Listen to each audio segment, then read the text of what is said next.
Olá! Nesse vídeo farei algumas considerações acerca do meu entendimento sobre as novas regras previstas na Lei 14.311 que determinam o retorno da gestante à atividade presencial. Bom, conforme se pode fazer uma leitura dos artigos que foram modificados, nós detectamos três hipóteses em que a gestante deve retornar ao trabalho presencial. A primeira delas é com o fim do estado de emergência de saúde nacional. A segunda situação será quando a gestante estiver com o esquema vacinal completo, conforme os critérios do Ministério da Saúde e do Plano Nacional de Imunização. E numa terceira hipótese, quando a gestante se recusar a se vacinar por uma opção individual, ela terá que retornar ao trabalho presencial e assinará um termo de responsabilidade por este retorno ao trabalho presencial, se comprometendo a adotar as medidas de segurança tomadas pelo seu empregador. Algumas situações estão causando bastante polêmica e neste vídeo eu estou colocando a minha opinião após um estudo das notas técnicas, do Plano Nacional de Operacionalização da Vacinação. Então, as minhas considerações são no seguinte sentido. Primeiro, quando que se considera a imunização completa para os efeitos do retorno da gestante às atividades presenciais? Ao meu ver, analisando a legislação que se reporta às normas previstas no Plano Nacional de Imunização, que na verdade, se a gente for procurar esse plano, você vai ser direcionado para o PNO, que é o Plano Nacional de Operacionalização da Vacinação. Observa-se que considera-se esquema primário vacinal completo a tomada da primeira e segunda dose da vacina, tanto da Pfizer quanto da Coronavac. E a Janssen é uma dose só.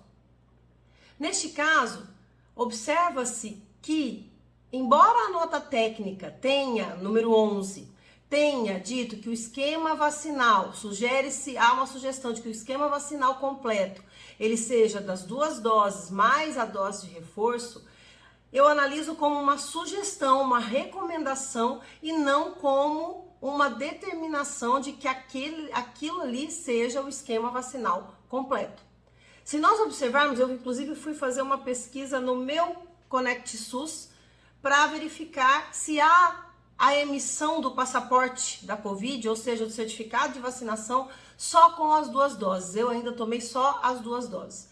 E observando, entrei no Conect SUS e vou mostrar aqui para vocês, o certificado de vacinação, ele foi emitido, porque eu tomei as 2 doses. Então, esse passaporte eu consigo viajar, eu consigo praticar todas as atividades aonde se exige a vacinação completa. De outro modo, eu peguei uma situação onde a pessoa só tomou a primeira dose da vacina. E se vocês observarem, não há a emissão do certificado. Ele diz assim: alerta, você não concluiu o esquema vacinal primário para a Covid-19. Portanto, o Certificado Nacional de Vacinação não está disponível para emissão. Então, eu firmo meu posicionamento no sentido de que, para efeitos do retorno da gestante para a atividade presencial, basta que ela tenha tomado a primeira e a segunda dose, ou seja, ela possa ser emitido o passaporte, o certificado de vacinação no próprio Conect SUS, que é a página, o aplicativo do Ministério da Saúde.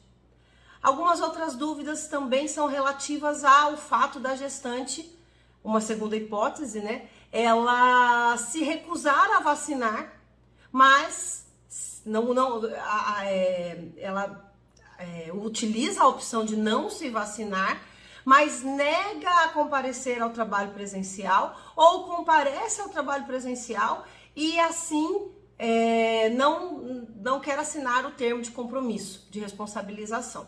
Nestes casos, como a lei prevê que a gestante deverá, nós observamos que é uma ordem, está no imperativo. Então, nessa situação, eu entendo que se a gestante se recusar a voltar ao trabalho, se recusar a vacinar, se recusar a voltar ao trabalho ou se recusar a assinar o termo de compromisso de responsabilização, ela pode ser demitida por justa causa, por ato de insubordinação.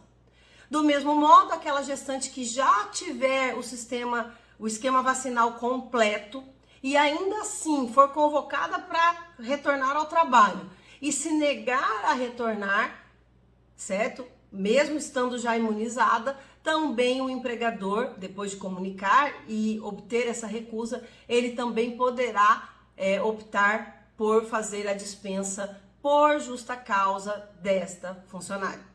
É óbvio que são considerações preliminares. A lei foi publicada no dia 10 de março, ou seja, ela passou a ter vigência a partir do dia 10 de março e mais para frente pode ser que haja uma mudança de entendimento, mas nesse primeiro momento as ponderações e as considerações que eu faço da análise dessa legislação é nesse sentido. Um grande abraço a todos, espero ter contribuído.